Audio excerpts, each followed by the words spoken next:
Hello, and welcome back, Durham Public Schools Exceptional Children's Team. This video is intended to give you an overview of the Individualized Virtual Instruction Plan, or the IVIP. The IVIP will serve as an addendum to a student's IEP for those students who have unique needs within an online learning environment that may not be addressed through their existing IEPs. So the IEP team would convene to specifically address what those needs are unique to that child and document them through this addendum process. We hope that this video and going through the IVIP form in detail will provide you with the information you need. However, we know that more questions will arise when you actually go through this process with individual students in your teams. So please follow up with us, let us know what questions and feedback you have, and we're looking forward to a wonderful school year. Thanks for all you do. So quick reminders, the IVIP is a template to support individualized student planning for the delivery of special ed and related services, specific to this online instruction period. It becomes the addendum to the student's current IEP. So the current IEP remains in effect, but these are the changes to support or modify some of the services within the IEP.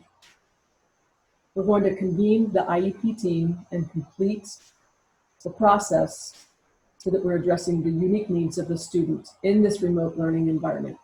The needs that may not be fully addressed in the IEP or that need to be modified or changed to varying degrees. All members of the IEP team are required. And remember, we really want parent input in this process, just like we do with typical IEP meetings. We have to make all attempts to have the parent involved. Their meaningful participation is critical. We're going to send the IEP meeting invitation from ECATS and provide adequate notice. Normally we have the 7 to 10 days, but if the parent agrees to meet sooner, we would just document that, and that's okay. We'll also take IEP meeting minutes like we would during any IEP meeting. Make sure they're detailed and capture the essence of the conversation and the different voices and participation. And then finally, we would complete a prior written notice at the conclusion of this IEP meeting. Remember, most students' IEPs should be able to be implemented as written, and we won't need an IVIP for every student. We have a continued obligation to provide a free and appropriate public education, FAPE, to every single one of our students. The IEP is designed based on the unique needs of the student. So the IVIP has to be the same. It has to be uniquely tailored to that student's needs. We need to make sure that what we're doing results in the student making progress towards their goals and objectives, as well as progress in the general curriculum. So our data are critical. The instructional services and supports that we've outlined in the IEP have to be provided exactly as we wrote them. That's our legal agreement. And student progress must be monitored per IEP specifications. Your progress monitoring data specific to the goals and objectives, the data are critical. And you should have at least 2 data points per week for the goals and objectives. And remember, the data should be graphed because that's the indication of directionality. Is the student making appropriate progress or not? To be able to visualize it and also share that with the parent. And also we have to be responsive to the progress monitoring data that we collect and analyze. So if a student's not making progress and the data are showing that or it's sporadic, we may need to convene an IEP meeting to discuss that as a team and determine if there are different or additional supports we need to put in place. And finally, we have to keep in mind our students have not received regular instruction or the services in their IEPs since March. I believe March 13th, 2020 was our last day of instruction for students from last school year before we went on closure. We have to do what we can to ensure that student services are not reduced by this very fact of not having services for nearly 5 months. If anything, there may be students who need increased support. And we definitely want to use those first 4 to 6 weeks of instruction to do some baseline data collection and update present levels of performance to see where students are performing after that period of time out of school. We could also use the data to propose a need for increased services or supports, depending on how the student is doing. Once they gap back in, we get their routine, we're giving them intensive services, collecting the data, analyzing the data. It may result in an IEP team meeting where we need to make further changes to the student's IEP or even the VIP if they have one. Remember, teams are always the ones that make the decisions, and it's based on the individualized student progress monitoring data. Okay, let's get started. Okay, so you've started your IEP meeting to go over the IVIP, and hopefully this initial information has been completed and drafted ahead of time to save some time. It's just some background information. As you can see, there are text box and drop downs and check boxes wherever we could put them for to make it as user-friendly and efficient as possible. So student name, self-explanatory. Student UID, you would type in from either ECATS or PowerSchool. Drop down for the primary area of disability, and you can see there's a scroll bar here for you to pick the primary. Student may have a secondary area, but that's okay and not necessarily needed for this form because it should be in the ECATS file. IEP start and end dates. Use the calendar drop downs here to select the date of the beginning and the ending of the current IEP. Type in name of parent, phone, email of parent. This stays the same because it's always going to be Durham Public Schools. Drop down selection for your school. Remember the slide bar over here, so you can choose the school the student is currently assigned to and attending. Calendar drop down for the date of the meeting.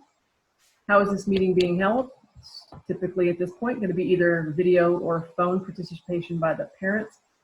Other is there because we may have special situations where the parent needs to come into the building, perhaps with one other IEP team member, practicing social distancing, but the vast majority, we believe, will be video and maybe some for phone. So again, is the interpreter needed? Yes or no? If no, we don't need to do anything here in the text box. If we check yes, we're going to complete the language or modality of communication needed for the parent. And then during the meeting, was the interpreter provided, yes or no, or not applicable? The next information here, go ahead and just quickly review with the parent just to get it on record too and make sure there's understanding that we are in Plan C, which is remote instruction for all students. And that is reviewing the reason why we're completing the IVIP is to address the unique needs of this student in this online environment. It doesn't replace the IEP, it's simply an addendum. Okay. And then we need all the required IEP team members, so you're just going to type those in. Who's your LEA rep, name of the parent, the student if appropriate. Make sure we're including students at age 14 and above through invitations. Special education teacher, and every meeting requires the general education teacher of the child as well. Even if they don't currently go out for anything, every child should have a general education teacher assigned who hopefully is getting to know them and can meaningfully contribute during the IEP meetings.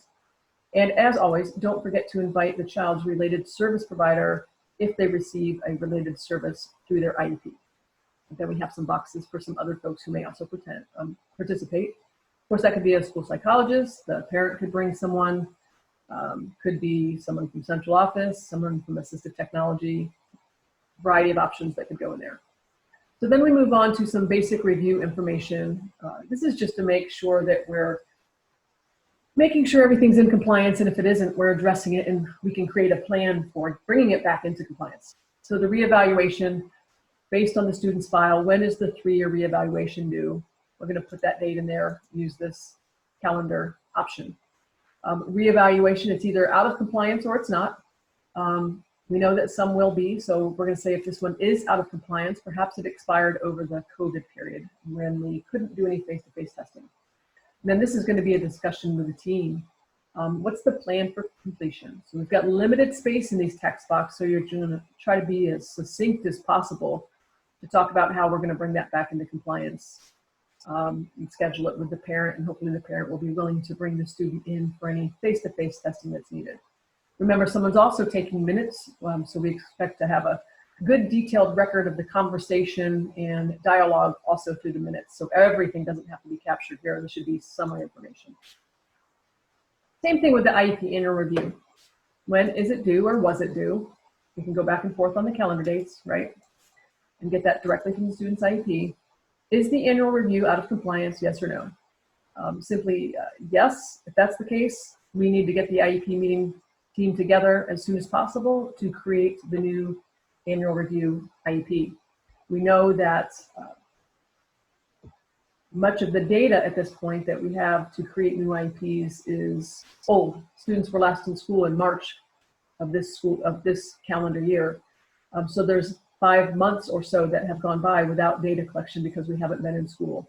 But we're going to go ahead and develop IEPs based on the information we have, and we will make notations about the COVID period in the IEP. And keep in mind, those first 4 to 6 weeks back, it's really critical to be progress monitoring each student's IEP goals and objectives to get some good baseline data, especially since most of our data will be old at this point, unless there's data that was able to be collected from the initial closure period and if students participated in ESY this summer.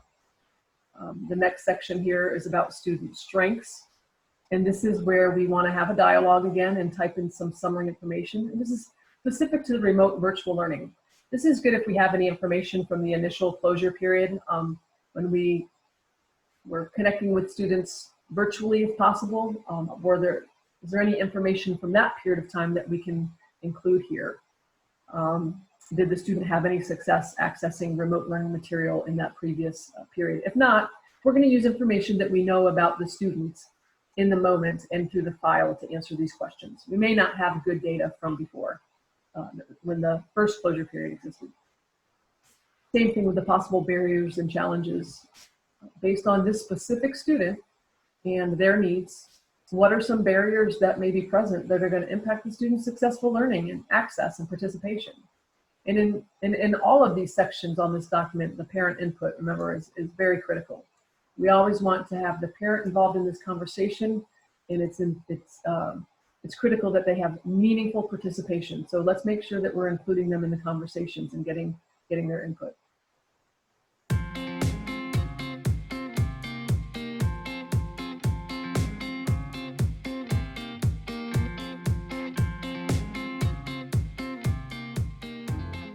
So our next section has a review of accommodations and modifications, and it's important to always read any information in the gray box before you get started because it'll give you some directions. You can see here, unless indicated below, the accommodations and modifications will be implemented as written in the IEP. So as the team is also reviewing the existing IEP and those accommodations and modifications that are currently written in, if there's no change and no concern about the appropriateness or implementation of any of those, then this section may not need to be completed. But let's say there's some discussion, and we want to list the specific accommodation or modification here that is from the IEP, and I'm just going to pick a common one of like read aloud. So that's in the student's IEP, and the team is there's a discussion about whether it's needed online or if there's some changes specific to implementation around this accommodation. And then if so, you're going to check the box, whichever one's appropriate. And I would think read aloud is still going to be a need for the student, but perhaps there's some changes to how we want to implement it. So we would check yes there. And here's where we talk about if it would be implemented differently during online instruction. We would describe how and when that accommodation would be implemented for the student. So we would just type in that text box. So we would go down that line there. Any additional accommodations currently on the IEP, we would go through that process. So I'll go ahead and take that off for now and remove that. And then we would go on to the next section. This section is about, are there any additional accommodations that the student may need during online instruction? So these are accommodations that are not currently in the IEP, but may need to be implemented because of online learning. So it's yes or no, the team's going to talk about it.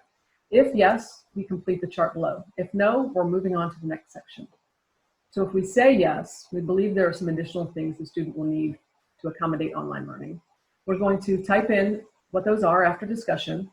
We're going to talk about the implementation specifics. How will it be delivered? Who will it be delivered by? Any specific classes or parts of the day that it's needed for? And are there any materials or equipment needed in the home to help support the implementation of this accommodation or modification? Okay, so yes or no. If no, move on to the next section.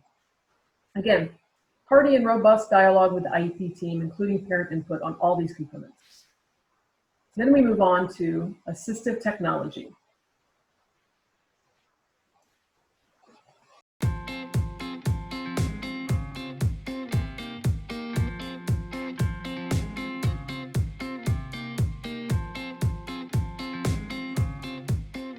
Next, we move on to discussion around assistive technology, and this may not apply to all students. So if it doesn't apply to a student, we won't spend a lot of time here. And the first question is just identifying if the student already has assistive technology identified as a need in their IEP. It's a yes or no. If yes, we're going to identify and type in what the assistive technology or technologies currently are, and that could be a variety of things. That could be a communication device or word prediction software. We can just going to type that in. Remember, we're taking it specifically from the student's IEP. Is this technology needed for in-home learning? The team's going to talk about that. Does the student still require that in this new environment? And the answer, the team's going to say, the team says yes. Has it been provided? Does the student already have access to the software? Is it on the device? It's in the home. Team discussion, yes. If not, we're going to type in how will we provide it to the student parent to make sure the student does have access. Then we go on to the next question. Does the team believe that the student may require different or additional assistive technology to support their virtual learning or access? Again, discussion amongst the team, yes or no, and the minutes are going to reflect a hearty conversation there that defines why that answer is yes or no. So some of those questions can't be answered in this moment because we would want to have, if we answer yes, a request for an assistive technology consultation. And in Durham Public Schools, our lead for assistive technology is Tanya Rechtenwald. And there's a Google form to request a consultation. So that process would be completed after the meeting. And we would find out more information about the student and if there are additional needs, and then come back as a team to discuss that. The next section deals with support for the parents and or the student with technical assistance. So we're answering the question, does the parent require any technical assistance or support for the effective use of any identified devices, techniques, or materials or supports within this IEP? And that, again, parent input's really critical here because we need to know from the parents how they're feeling about the use of any assistive technology devices that may already be in the student's IEP that they're using in the home. And this may be specific to specific learning programs that are being used to support special education services or related services. So if the answer is yes, that the parent does need special support, we're going to identify what that support is and explain it. Remember, limited text box space here. And then we're going to identify who's going to provide that support to the parent. Again, detailed conversation in the minutes as well. The next section is essentially the same, but it's applying the question to the student. Does the student require any specific technical assistance or support for any portions of implementation of the IEP and supports? And it's yes or no. If yes, we're going to identify and explain what is required and the provision specifics. We're going to say what assistance is specifically needed, for whom, from whom, how will it be delivered, and how frequently, so that there's a really clear plan that the team understands about what this will look like for the student. And again, who is going to provide this support to the student? It's a type in text box here.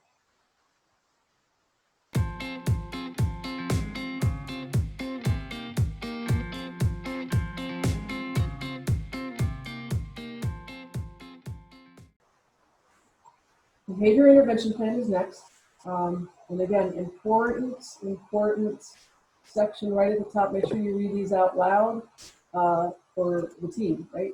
Unless indicated below, the behavior plan will be implemented as written, right? So this is our opportunity to have a conversation about that. The first question, does the student have it? No, we're done with that, right? If they do, yes, we go to the next section. It's kind of like scaffolded down here. Does the target behavior identified in the BIP interfere with the delivery or access to remote instruction? If no, we're done. If yes, we keep going.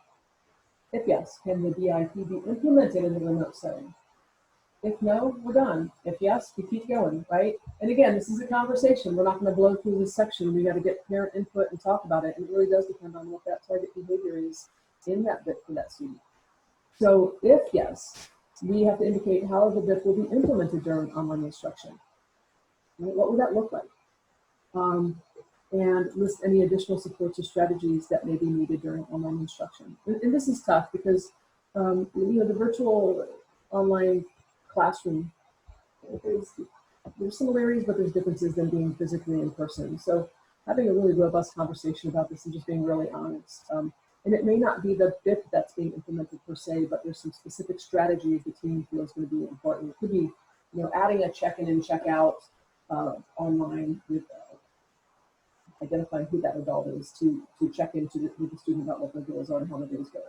That could be something that you put here. Then we would move on to the IEP goals and objectives.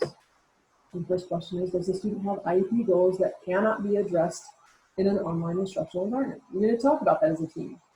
If no, and all the goals, there's no disagreement about any of the goals being implemented online, you're done with this section, right? You just move on. If there are some concerns about goals that may not be appropriate or implementable online, we're going to check yes, and we're going to do this next section. Okay? We're going to talk about what that, and maybe just one particular goal. And what is that goal? Can that goal be modified in a way that would allow for online instruction, online access? Talk about it as a team, yes or no. List any modifications to the goals that would allow for implementation, if there are any. And if there aren't, you would put there aren't any here. And then it just may be the situation that the goal cannot be modified and therefore it will not be implemented during online instruction.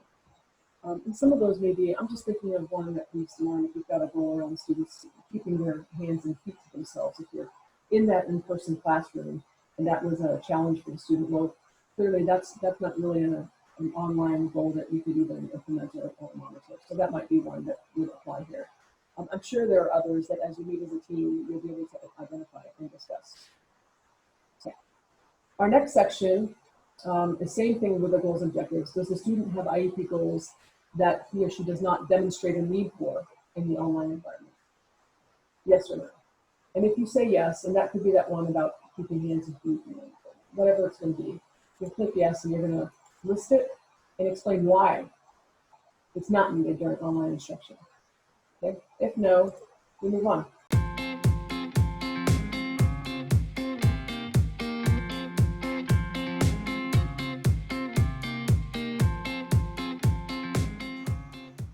This next section requires the team to just identify the current special education service delivery that is in the existing IEP. So here's where we would do the drop down for the area. And remember, every goal has to have a related area for service in the IEP. So this assumes that this student has behavioral goals and objectives. And say the existing IEP has it for 60 minutes, 5 times per week. And then let's say there's we got the scroll bar here. So we'll say there's math goals. So we need math service delivery. And let's say that's 30 minutes, 5 times per week. The location for the behavior is special education, so that's resource or pull out, and the math is going to be general education.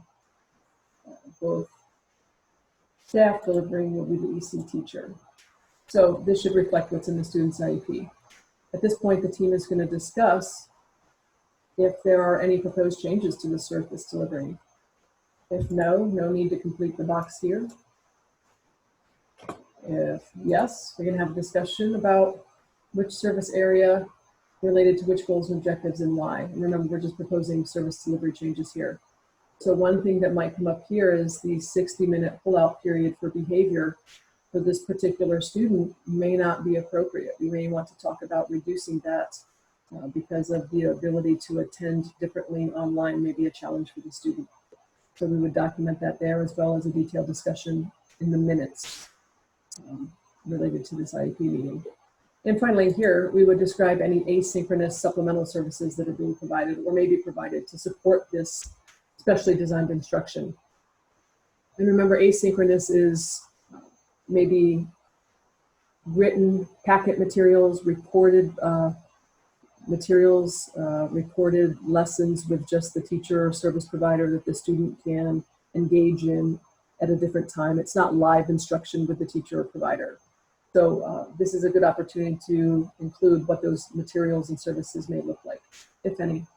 Keep in mind too that many of our students will also be receiving asynchronous materials and work from their general education teachers. And then the same thing on the next slide here with the related service delivery. If the student does not currently have related services, we would just check no. If they do, we would outline what those are and how they're provided. So say the student has speech language and it's supplementary service, it could be a direct service or it could be integrated. Whatever's in the IEP goes here. Then the team's going to talk about, are there any proposed changes to the related services? Yes or no? If not, don't need to put anything here. Just address if there's any asynchronous support that will also be provided in addition to the service indicated on the IEP and what that would look like.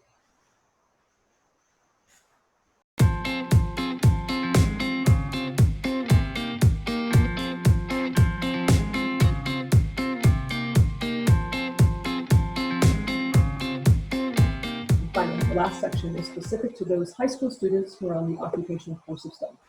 As you can see, we only complete this for students who are on the OCS pathway. So we're going to start by just identifying the student's current number of school-based hours. Okay, we're just going to type in whatever that number is. And then their current number of community-based hours. Just making that up right there.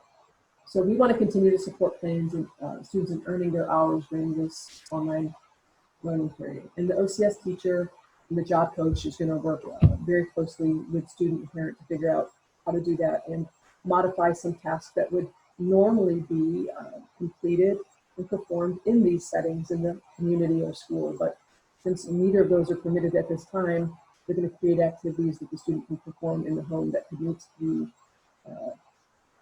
requirements. You're going to identify what those activities are, the process for reporting progress towards that on both sections here. And in the minutes again too, we're going to talk about who's going to be supporting the students to identifying those activities, monitoring their progress, and problem solving if any challenges come along. Okay.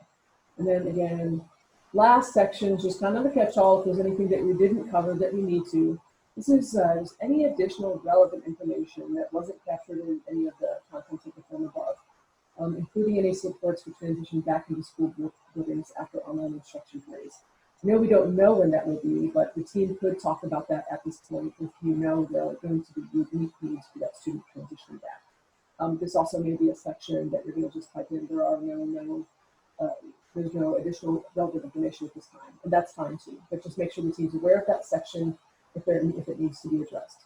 So that concludes the presentation on the individualized virtual instruction plan.